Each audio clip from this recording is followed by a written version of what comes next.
Saskatoon, Saskatchewan, Canada.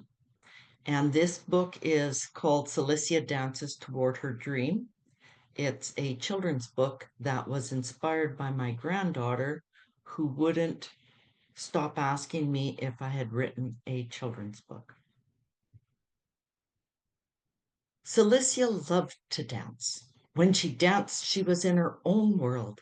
She imagined the tips of her toes touching the tops of the flowers like a butterfly flying around in the garden. Silisia often commanded her younger brother, Sanjay, to help her create and dance in the shows that she held for her dad and grandma. Then she recreated those shows for her aunts, uncles, and cousins at every family event. Silisia enjoyed the clapping from everyone almost as much as she liked dancing. Silisia's dream was to dance as a second soloist with the National Ballet of Canada, just as her mom had. Then she could dance on the big stage in Toronto and in other cool places all around the world. But Silisia forgot all that when Ms. Allard, the dance teacher, told her what to do. Silisia did not listen. Ms. Allard said, "Excellent plie, Silisia. Now, class, we'll work on tendu and rond de jambe. Silisia, I said tendu, not dégagé. And remember, ballet hands, we are ballerinas. Okay, tendu, everyone. Make strong, straight legs, Silisia. Point your toes."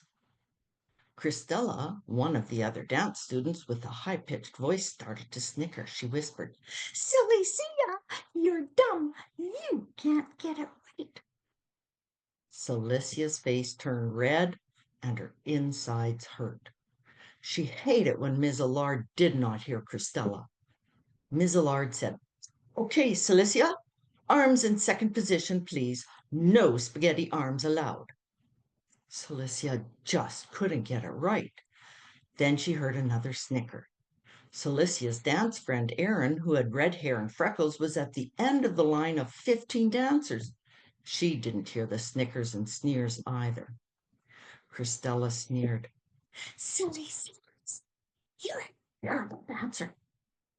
Turning around, Silisia put her fists on her hips and said, "Stop saying that." "Silisia, stop talking," said Ms. Allard. "Pay attention. I said second position. Feet and arms should be in second position. Remember, no spaghetti arms, Silisia. Please, ballet hands. We are ballerinas." Silisia's dad picked her up after class and drove to the donut shop. "Hey, Pumpkin, how was the dance lesson?" Dad asked. "Fine," said Silisia. "I don't want to talk about it." "What happened, Pumpkin?" "I want to stop dance lessons." "But Silisia, your dream is to dance on the big stage here in Toronto, just as your mom did," said her dad. "I'll never be as good as Mommy. I want to quit." "Did you know that after we moved to Toronto, your mom would practice for hours every day so she could be a second soloist with the National Ballet of Canada after Sanjay was born? Keep practicing and you will achieve your dream too," said her dad. "What happened?" "No, I don't remember her practicing," said Silisia. "She just danced so beautifully all the time. I was practicing dégagé, but Miss Allard said we had to practice tendu instead. I don't want to keep practicing tendu over and over, again and again. I know how to do a tendu, but Miss Allard keeps saying strong, straight legs and point your toes. Wish cancer didn't make Mummy die." Tears welled up, but Silisia held them in. "I do too, Pumpkin. Let's have a hug and remember Mommy," said Dad as he pulled Silisia into a big bear hug. "Before you were born, Mommy was a soloist with the Winnipeg Ballet. She was so beautiful, and she practiced and practiced every day. Practice is what it takes to dance toward your dream," whispered Dad as he kissed the top of Silisia's head.